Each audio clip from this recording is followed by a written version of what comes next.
ప్రకృతి మనకి ఎన్నో ఆరోగ్యకరమైన పండ్లు, ఆకులు, ఫలాలు ఎన్నో ఇస్తది. కానీ ఒక్కొక్కసారి వాటి విలువ తెలియక పక్కన పెట్టేస్తాం గదా! ఒకప్పుడు మేము మునగాకు పప్పు ఎవరన్నా చేశారంటే, మునగాకుతో పప్పు ఎట్లా చేస్తారు? కూర ఎట్లా చేస్తారు? అనుకునేవాళ్ళం. కానీ దాని విలువ తెలిసిన తర్వాత మేము కూడా మునగాకు పప్పు, మునగాకు కూర, మునగాకు కారపొడి ఇట్లా చేస్తున్నాం. మాకు తోటలో 2 మునగ చెట్లున్నాయి.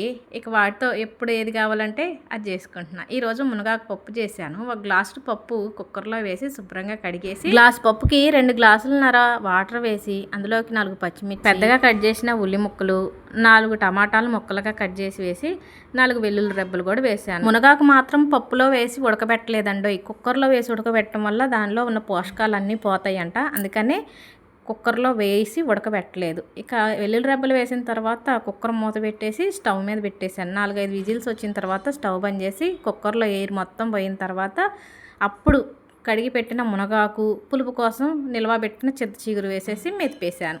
ఇక స్టవ్ మళ్ళీ వెలిగించి కడాయి పెట్టి నూనె వేసి, నూనె వేడెక్కిన తర్వాత 4 ఎండుమిర్చి తుంచి వేశాను. జీలకర్ర, ఆవాలు, పొడవుగా కట్ చేసి పెట్టిన పచ్చిమిర్చి, సన్నగా తరిగి పెట్టిన ఉల్లి ముక్కలు, కచ్చా పచ్చా దంచిన వెల్లుల్లి రెబ్బలు, కొద్దిగా కరివేపాకు ఇవన్నీ వేసేసి ఉల్లి ముక్కలు మంచిగా వేగిన తర్వాత మెతిపి పెట్టిన పప్పుని తాలింపులో పోసేసి సన్నటి సెగ మీద 5 నిమిషాలు ఉడికించి స్టవ్ బంద్ చేయాలి. ఈ రోజు కూడా తోటలో పని ఉండి తోటకి వెళ్తున్నాను. అన్నం క్యారేజ్ కట్టుకొని పప్పు తీసుకొని వెళ్తాను. ఈ మునగాకు పప్పుతో తోటలో అన్నం తింటామంటే భలే కమ్మగా ఉంటుంది.